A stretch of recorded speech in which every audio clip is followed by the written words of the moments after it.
Assalamualaikum warahmatullahi wabarakatuh. Yang terhormat Bapak Raharjo SPD MSI selaku dosen pengampu mata kuliah Pendidikan Kewarganegaraan.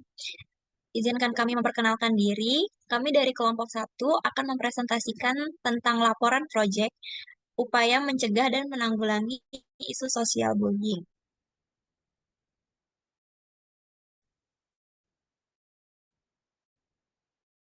Next.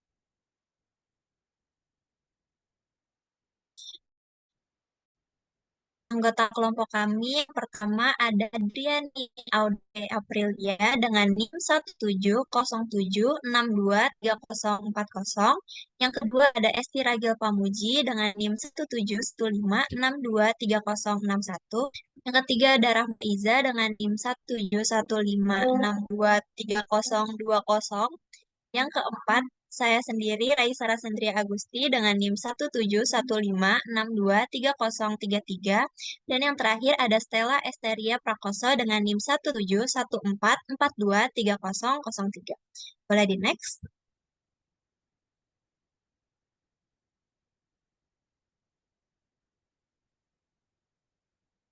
Untuk materi yang pertama akan dijelaskan oleh Stella. Ada Stella, dipersilakan. Baik, terima kasih atas kesempatannya. Saya akan menjelaskan terkait latar belakang.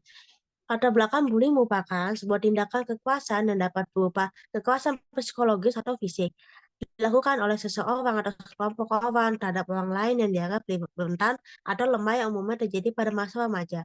Masa remaja adalah fase penting bagi anak-anak yang sedang menuju dewasa dalam menentukan dan membentuk identitas diri mereka. Oleh sebab itu, penting untuk mengatasi perilaku bullying ini agar terciptanya anak-anak bangsa yang sehat secara mental dan sosial, serta mampu berkembang secara optimal. Boleh di next?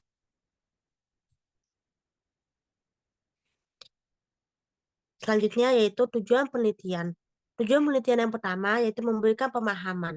Untuk memberikan pemahaman tentang hak-hak warga negara, kewajiban mereka dan cara-cara yang efektif untuk terlibat dalam pencegahan dan penanganan kasus bullying. Yang kedua yaitu mengidentifikasi kasus bullying. Analisis dampak bullying pada korban, eksplorasi frekuensi dan jenis-jenis bullying, hubungan bullying dengan prestasi akademis, perilaku laporan korban dan strategi pelindungan diri dari bullying, serta pentingnya pencegahan dan intervensi dini. Boleh di next?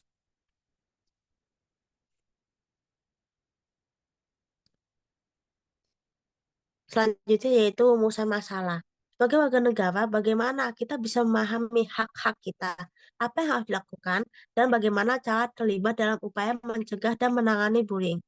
Nah, bagaimana dampak bullying pada korban, bagaimana frekuensi dan jenis-jenis bullying, hubungan bullying dengan prestasi akademis, bagaimana perilaku korban, dan bagaimana strategi pelindungan diri dari bullying, serta pentingnya pencegahan dan intervensi dini.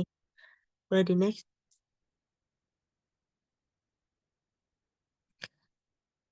Selanjutnya akan dijelaskan oleh rekan saya. Terima kasih atas kesempatannya. Lalu ada landasan teori. Yang pertama itu ada hak warga negara. Nah, itu dibagi menjadi 3. Yang pertama ada hak atas pendidikan, yang kedua ada hak atas kesehatan, dan yang ketiga ada hak atas rasa aman. Nah, untuk hak atas pendidikan, itu setiap warga negara berhak mendapatkan pendidikan yang layak dan berkualitas, terdapat di pasal 21 ayat 1 Undang-Undang Dasar 1945. Lalu ada anak-anak berhak mendapatkan pendidikan di lingkungan yang aman dan bebas dari kekerasan. Itu terdapat di pasal 33 ayat 1 Undang-Undang Perlindungan Anak nomor 35 tahun 2014. Lalu yang kedua itu ada hak atas kesehatan. Setiap warga negara berhak atas kesehatan. Itu terdapat di pasal 28H ayat 1 Undang-Undang Dasar 1945. Lalu ada anak-anak berhak atas kesehatan jasmani, rohani, dan sosial yang optimal. Itu terdapat di pasal 6 Undang-Undang Perlindungan Anak nomor 35 tahun 2014. Lalu yang ketiga itu ada hak atas rasa aman. Nah, itu ada setiap orang berhak hidup dengan rasa aman dan terhindar dari ancaman kekerasan. Itu terdapat di pasal 28A Undang-Undang Dasar 1945. Lalu ada anak-anak berhak atas rasa aman dan terhindar dari segala bentuk kekerasan. Itu terdapat di pasal 36 Undang-Undang Perlindungan Anak nomor 35 tahun 2014. Boleh di next.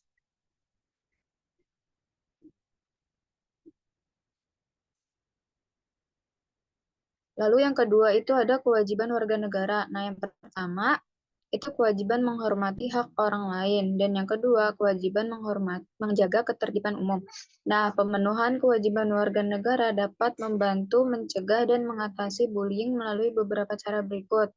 Yang pertama itu melaporkan tindak bullying, yang kedua mengajarkan toleransi dan saling menghormati, yang ketiga mendukung korban bullying, dan yang keempat berperan aktif dalam upaya pencegahan bullying. Nah, lalu ada yang ketiga itu partisipasi warga negara. Nah, yang pertama itu ada partisipasi sebagai orang tua, mengajarkan nilai-nilai toleransi dan saling mengerti, lalu mengawasi dan memastikan mereka tidak terlibat dalam bullying. Lalu yang kedua itu ada partisipasi sebagai guru, yaitu menciptakan lingkungan kelas yang inklusif dan ramah, dan menerapkan aturan serta sanksi yang tegas terhadap bullying. Lalu yang ketiga itu ada partisipasi warga negara sebagai masyarakat, itu melaporkan tindakan bullying kepada pihak berwenang dan mendukung kebijakan yang bertujuan untuk mencegah bullying. Boleh di next. Selanjutnya akan dibacakan oleh rekan saya. Kemudian ada metodologi penelitian. Dalam laporan kami menggunakan jenis dan pendekatan penelitian kualitatif untuk mendeskripsikan permasalahan dan fokus penelitian yang dilakukan.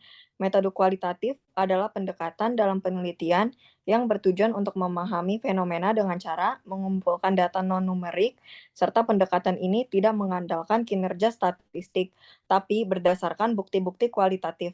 Penelitian deskriptif mengambil peristiwa yang terjadi saat ini dan berusaha untuk mendeskripsikan kejadian sebagaimana nyatanya.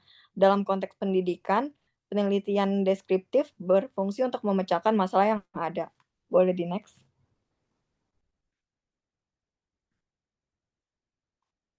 Kemudian metode pengumpulan data yang digunakan dalam penelitian kami adalah yang pertama metode kuesioner.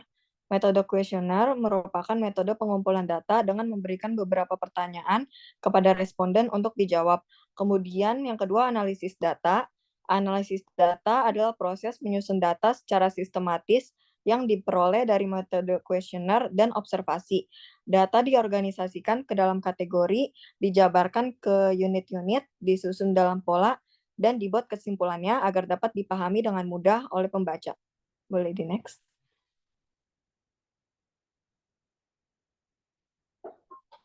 Untuk hasil proyek akan dijelaskan oleh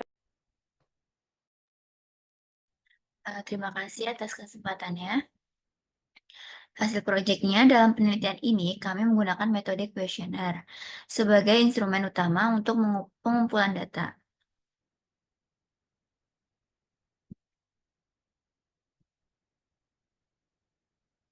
Terdapat 35 responden yang menjawab kuesioner mengenai apakah mereka pernah mengalami kasus bullying atau tidak. Dari jumlah tersebut, 13 responden atau 37,1% tidak pernah mengalami kasus bullying. Sedangkan 22 responden atau sebesar 62,9% mengatakan bahwa mereka pernah mengalami kasus bullying.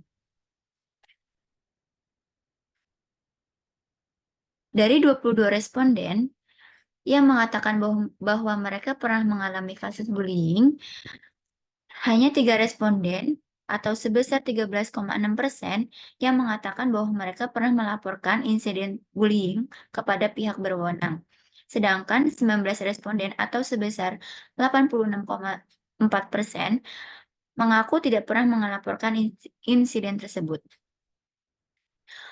Untuk responden yang pernah mengalami bullying, jenis bullying yang mereka alami adalah verbal, misalnya hinaan atau ejekan sebesar 81,8%, dan sosial, misalnya pengucilan dan penyebaran rumor sebesar 18,2%.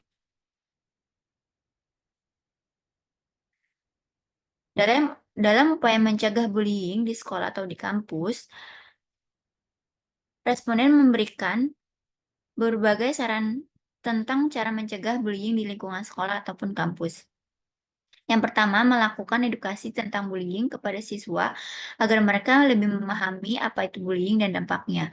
Yang kedua, menyelenggarakan pelatihan untuk pengajar atau staf agar mereka lebih siap dalam menangani kasus bullying. Yang ketiga, memberlakukan hukuman yang lebih tegas bagi pelaku bullying untuk memberikan efek jera. Selanjutnya, beberapa responden juga memberikan komentar tambahan mengenai cara mengatasi bullying. Yang pertama, melakukan edukasi secara rutin untuk meningkatkan kesadaran tentang bullying. Yang kedua, membuat dan menerapkan aturan yang tegas untuk mencegah terjadinya bullying. Yang ketiga, memberikan teladan dan contoh yang baik kepada siswa agar mereka memahami pentingnya saling menghormati. Yang keempat, mendorong siswa untuk melaporkan kejadian bullying kepada guru jika mengalaminya di sekolah. Yang kelima, melakukan edukasi kepada siswa, guru, dan orang tua mengenai tanda-tanda dan dampak dari bullying. Analisis dampak bullying. Yang pertama, ada frekuensi dan jenis bullying. Hasil penelitian menunjukkan bahwa beberapa responden mengalami bullying dengan frekuensi yang tinggi. Jenis bullying yang dialami termasuk bullying verbal seperti hinaan atau ejekan, dan bullying sosial seperti pengucilan dan penyebaran rumor. Fakta ini menunjukkan bahwa bullying terjadi secara berulang dan dalam berbagai bentuk, yang dapat memberikan tekanan psikologis dan emosional pada korban. Yang kedua, ada pengaruh terhadap prestasi akademis. Beberapa responden mengindikasi bahwa pengalaman bullying telah mempengaruhi prestasi akademisi mereka secara negatif. Dampak ini bervariasi dari yang agak negatif hingga sangat negatif. Ini menunjukkan bahwa bullying dapat mengganggu fokus belajar dan konsentrasi korban, yang pada akhirnya mempengaruhi pencapaian akademis mereka. Bullying menciptakan lingkungan belajar yang tidak kondusif yang merugikan perkembangan akademisi korban.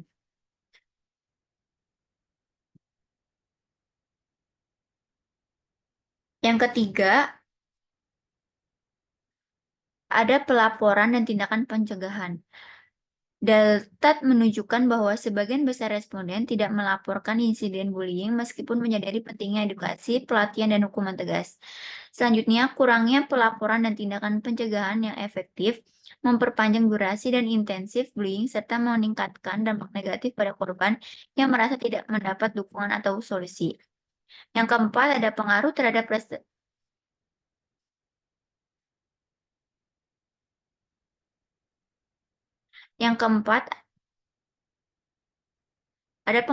prestasi akademik.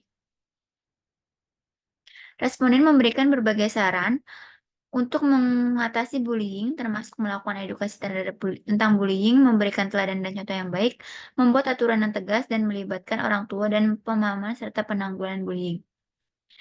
Sarana-sarana ini menekankan pentingnya pendekatan holistik yang melibatkan siswa, guru, staf sekolah, dan orang tua untuk menciptakan lingkungan yang aman dan mendukung.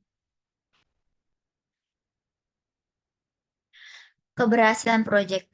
Keberhasilan proyek ini dapat disimpulkan dari partisipasi signifikan responden dalam mengisi kuesioner tentang bullying, yang menunjukkan kesadaran dan kepedulian tinggi terhadap isu tersebut. Melalui kuesioner ini, teridentifikasi bahwa sebagian besar responden pernah mengalami bullying, menunjukkan kemampuan proyek dalam mengenali masalah yang dihadapi korban. Responden juga memberikan beragam saran dan solusi konstruktif untuk mencegah dan mengatasi bullying seperti edukasi, pelatihan, dan peningkatkan peran orang tua. Hasil kuesioner ini mengungkapkan dampak negatif bullying terhadap kesehatan mental, prestasi akademik, dan kesejahteraan korban, serta meningkatkan pemahaman tentang konsekuensi serius bullying. Rekomendasi untuk melibatkan seluruh komunitas sekolah dalam upaya pencegahan menunjukkan pendekatan holistik yang berhasil. Kesimpulannya, proyek ini berhasil dalam partisipasi responden, identifikasi masalah yang akurat, serta pengumpulan sarana dan solusi konstruktif, yang menjadikan dasar untuk program anti-bullying yang efektif dan berkelanjutan. Selanjutnya akan dipaparkan oleh teman saya. Selanjutnya ada kesimpulan. Jadi, bullying adalah masalah sosial serius di lingkungan pendidikan yang membutuhkan perhatian dan tindakan pencegahan yang efektif. Penelitian menunjukkan bahwa bullying memiliki dampak negatif pada kesehatan mental, sosial, dan akademis bagi korban. Sekolah dan kampus merupakan tempat yang rentan terhadap kejadian bullying, sehingga partisipasi aktif siswa, guru, staf, orang tua, dan pihak berwenang sangat penting untuk mencegah dan penanganannya. Beberapa rekomendasi yang diajukan meliputi edukasi rutin, penerapan aturan yang ketat, contoh perilaku positif, dan mendorong pelaporan kasus bullying. Pencegahan dan penanganan bullying memerlukan kerjasama, kebijakan yang efektif, edukasi berkelanjutan, serta peran aktif komunitas sekolah dan masyarakat guna menciptakan lingkungan pendidikan yang aman. Jadi next.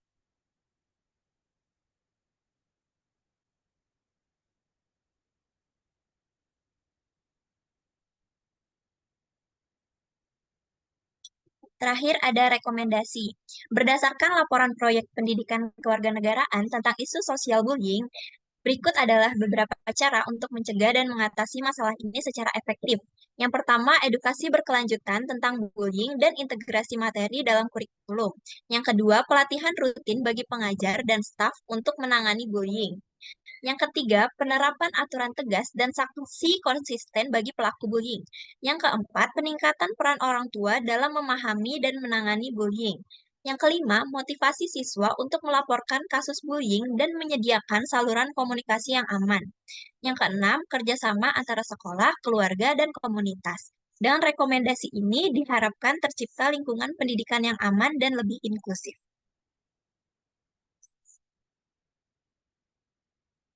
Sekian pemaparan presentasi dari hasil proyek pendidikan kewarganegaraan tentang bullying ini.